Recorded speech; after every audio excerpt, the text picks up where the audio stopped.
At several local city halls, there will be a changing of the guard as new mayors take over early next year. One of them is in the city of Crystal.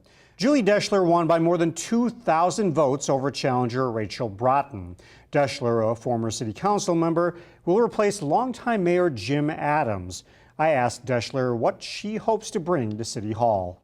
I want to keep the community viable. I want to try to attract some small business redevelopment, if you will.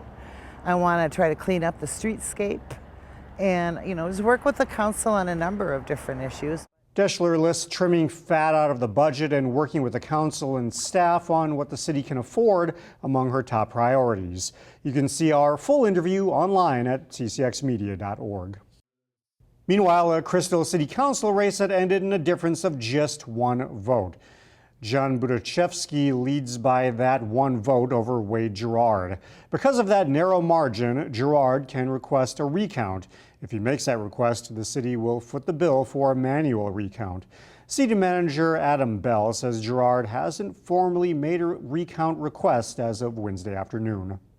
In New Hope, two city council members faced off against each other to replace longtime mayor Kathy Hemken, who is also stepping down from elected office. John Elder defeated Jonathan London by more than 1,600 votes. CCX News caught up with Elder after the results went final. We have that full interview and others on our website, ccxmedia.org.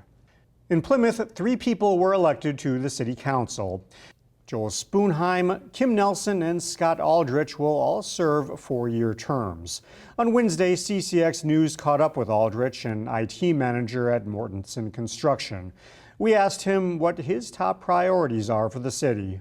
I want a council person that does the stuff that everyone wants. I don't want to have any particular pet projects that a lot of the city doesn't want. I want to do, what a majority or even like 80% of people in Plymouth want to do, which is like repaving roads, parks and trails, funding police and fire, being smart with the money we spend, just your basic things like that.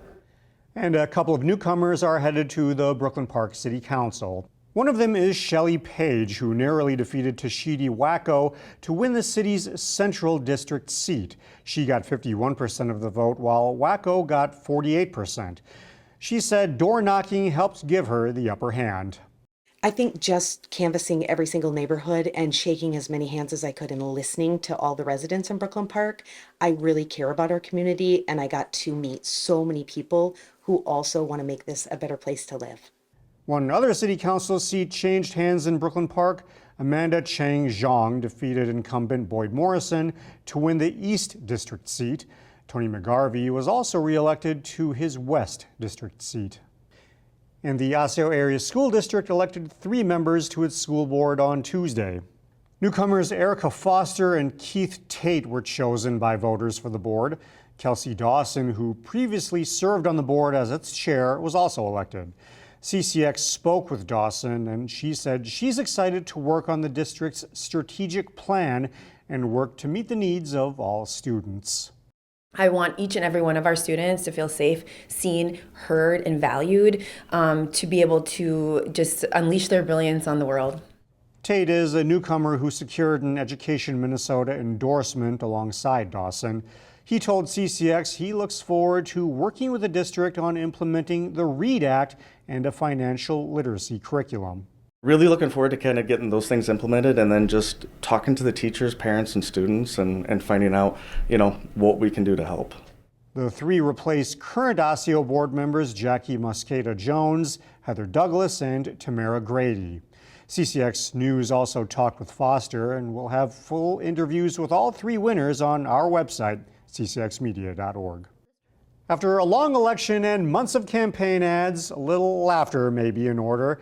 As Sarah Allen reports, some people in Robbinsdale found a unique way to do just that. Whether your laugh is a giggle a chuckle, or a belly roar. Be ready to let it out when you come to this Robbinsdale recreation class. Thank you all for being here. You might think the people in this room just heard the funniest joke, but in this class, jokes aren't needed to tickle your funny bone, just a willingness to be silly. All this laughter isn't done in vain. The hee-hees and ha-has are done in the name of health by combining laughing, breathing, and movements. Stand up slowly. Knees bent, bring your arms up overhead. The class is participating in laughter yoga, a worldwide practice that's been around for more than 25 years. Konnichiwa. Pete and Jan Gerard lead this group in zany antics that help raise happy hormones and lower bad ones. It benefits your lung, all your physicality. It just, gets your blood flowing. Laughter also keeps you in the present. You laugh and you're so happy and stuff. You forget all your troubles. You forget what happened, made you sad or upset. You forget it. Myrtle Anderson has been taking part in laughter yoga for 3 years and is reaping its benefits. This is good exercise. And when I get through with it and go home, I am energetic.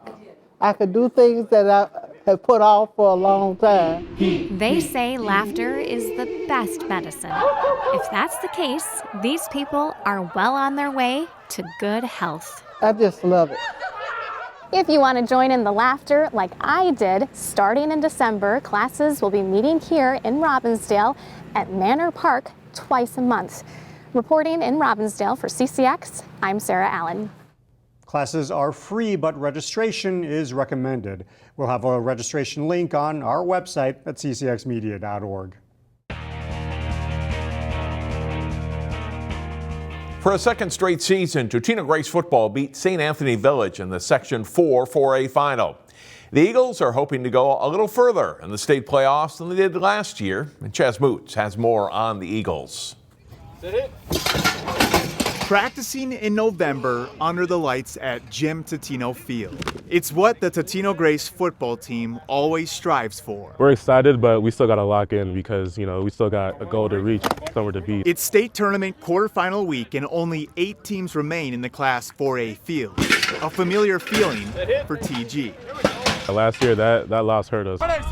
Last season, the Eagles fell to Hutchinson in the Class 4A state quarterfinal round. We've been working hard in the weight room all winter. It's been like our goal to win this game. I know everyone who played that game, who was there, they're using that as motivation to do better and to get better, especially in the off season. We use it as motivation. The Eagles haven't been beat once yet this year. They're 10-0 led offensively by running back Markel Keaton, who's ran for over 1,300 yards and 19 touchdowns. When we're finishing our blocks, we do play good.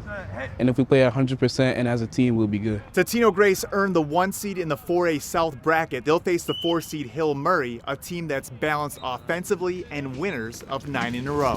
They have some good players on their offense, so they have a good running back, a good quarterback, all of that. So I just feel like we got to take away, their key offensive players. I think we make the tackles, we stop them in the backfield, and then we let our boys in the back handle the pass, and that's been working pretty well for us. In Fridley, Chaz Moots, CCX Sports.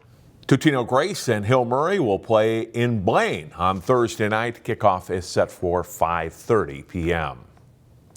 The unbeaten Maple Grove football team takes the field again Thursday night as the Crimson look to take down another ranked team and advance in the state playoffs. It's step 3 in what Maple Grove football hopes is a 5-step or 5-game process to win another state championship. And the Crimson feel they are playing their best football.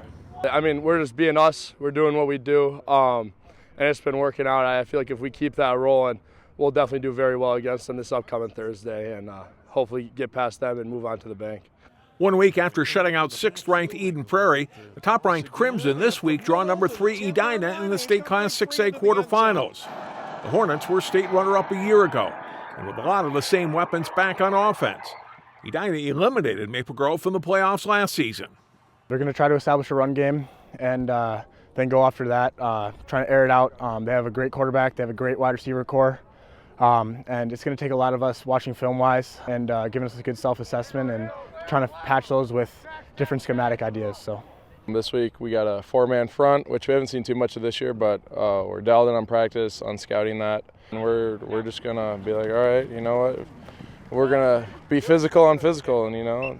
They're loaded on offense. They've got wide receivers all over the place that make plays. The quarterback's great. He can sling the ball really well, and even their run game, the running back's good. And so I do feel like we've got our hands full with trying to make stops, but I feel like if we can make some stops, our offense is tough to stop as well, though. Maple Grove and Edina meet at 7 p.m. Thursday at neutral site Park Center High School. The winner advances to next week's state semifinals at U.S. Bank Stadium. Armstrong is the third local team that's in the state football playoffs this season. The Falcons play Alexandria Saturday morning at Monticello High School. We'll have more on the Falcons later this week, along with state volleyball coverage of Champlin Park on our website at ccxmedia.org. That's all for sports. More CCX News after this. CCX Media, your source for great local programming, is available on Amazon Fire TV, Apple TV, and Roku. Our free app allows you to stream all 3 of our channels live. You also have access to a large on-demand library, including full sporting events and daily newscasts. To find us, go to the store, search CCX, and download our free app. Then sit back and enjoy all of your favorite local content. The CCX Media app, available on Amazon Fire TV, Apple TV, and Roku.